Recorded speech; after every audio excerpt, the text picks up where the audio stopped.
Hello friends, అందరికీ నమస్తే. అందరికీ వినాయక చవితి శుభాకాంక్షలు. నా లైఫ్లో ఇది one of the best moment అని చెప్పచ్చు అనమాట.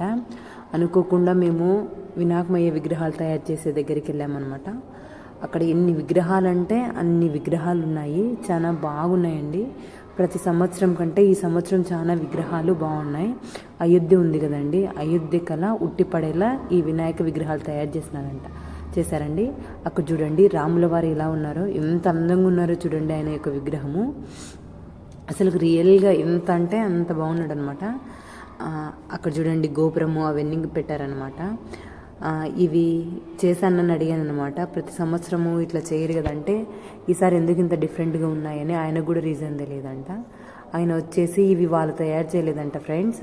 అనంతపురం డిస్టిక్ గుంతకల్లు నుంచి ఈ విగ్రహాలు తెప్పించారంట. సో అక్కడ చాలామంది మా ఏరియాలో ఇక్కడ ఇట్లనే ఉన్నాయి విగ్రహాలు. ఇది వచ్చేసి ఎక్కడో కాదండి, జమ్మలమడుగు రామిరెడ్డిపల్లె మోట్లో ఇట్లా విగ్రహాలు ఉన్నాయన్నమాట. ఇక్కడ చూడండి రాములవాడు ఎంత అందంగా ఉన్నారో నీలి రంగులో.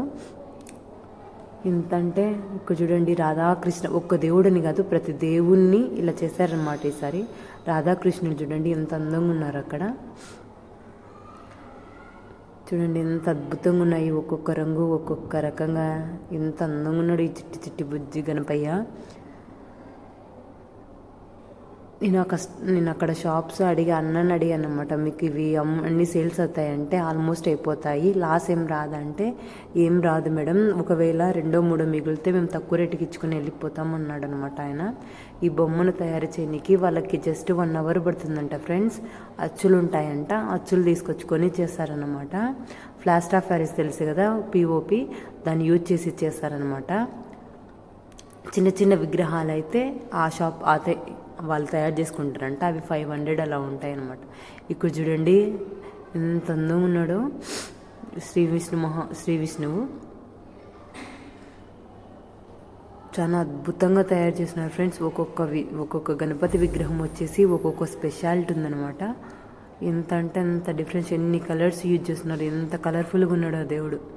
కానీ ఇట్స్ మై హంబుల్ రిక్వెస్ట్ ఏంటంటే ఆల్మోస్ట్ ఇలాంటి ప్లాస్టర్ ఆఫ్ ప్యారిస్ అట్లా కెమికల్స్ కాకోకుండా న్యాచురల్గా దొరికే బంకమట్టి ఉంటుంది కదా ఫ్రెండ్స్, వాటితో తయారు చేసిన విగ్రహాలకు ఎక్కువ ప్రిఫరెన్స్ ఇవ్వండి. ఇప్పుడు మన ఆనందం కోసమేమో ఈ విగ్రహాలను కొనుక్కెళ్ళి తీసుకెళ్తామన్నమాట. ఈ పండుగ వచ్చిందంటే అందరికంటే ఎక్కువ హ్యాపీనెస్గా ఫీల్ అయ్యేది ఎవరంటే చిన్నపిల్లలు ఫ్రెండ్స్. చిన్నపిల్లలు ఇక్కడ చూడండి వెంకటేశ్వర స్వామిది కూడా ఎంత బాగున్నాడు. ఈయన చిన్న జస్ట్ ఫేస్ ఒక్కటే పెట్టి అలంకరణ, మెడకంత నెక్లెస్లు అవన్నీ పెట్టి చిన్న గణపతి విగ్రహాన్ని ఎలా తయారు చేశారో చూడండి. Sorry for the discontinue. ఇక్కడ అదే ఫ్రెండ్స్, చిన్న పిల్లలకి బాగా ఇష్టం అనమాట ఈ పండగ. వాళ్ళ కలర్స్ పూసుకోవడం ఒక్కటే కాదు, ఇంటింటి దగ్గరికి వెళ్ళి చందా అడుగుతారు. ఒకసారి ఇవ్వకపోతే మళ్ళీ మార్నింగ్ ఇకపోతే ఈవినింగ్ అలా ఫెస్టివల్ అయిపోయేంత వరకు ఆ పిల్లలు ఇంటి దగ్గరికి వెళ్ళి చందా అడుగుతుంటారు. ఫర్ ఎగ్జాంపుల్ నేను 400 ఇస్తా అంటే వాళ్ళు 400 కాదు 600 ఇచ్చేవాళ్ళు 700 అని చాలా రిక్వెస్ట్ చేస్తారు. ఈ పండగ చాలా హ్యాపీనెస్ని ఇస్తుంది ఫ్రెండ్స్.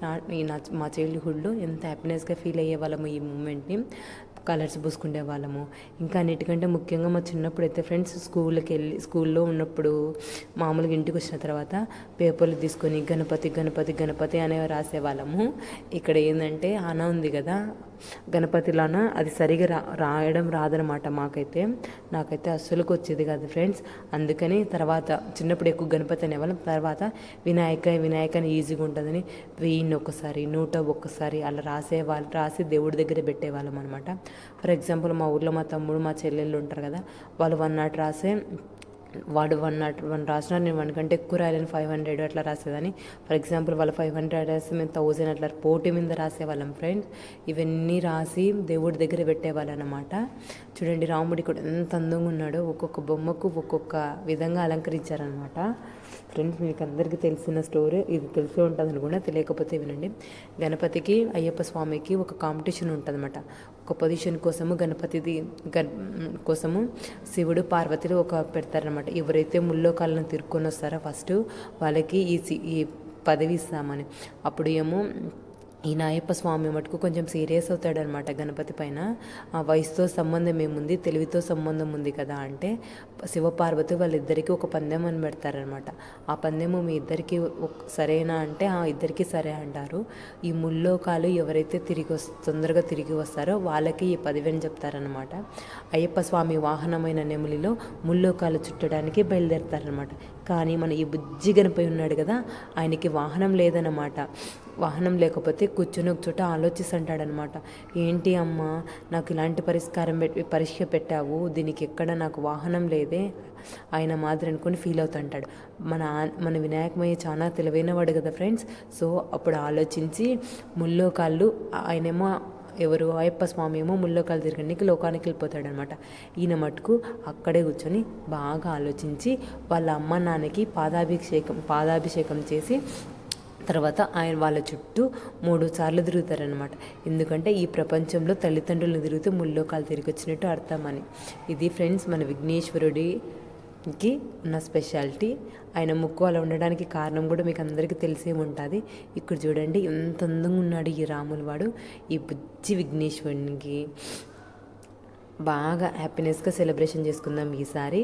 మన జీవితాల్లో ఉన్న ఆటంకాలు అవన్నీ తొలగిపోయి సుఖ సంతోషాలతో జీవించాలని ఈ వినాయక చవితి శుభాకాంక్షలండి. మా ఊర్లో మేము ఎంతో గ్రాండ్గా సెలబ్రేషన్ చేసుకోవాలనుకుంటున్నాము.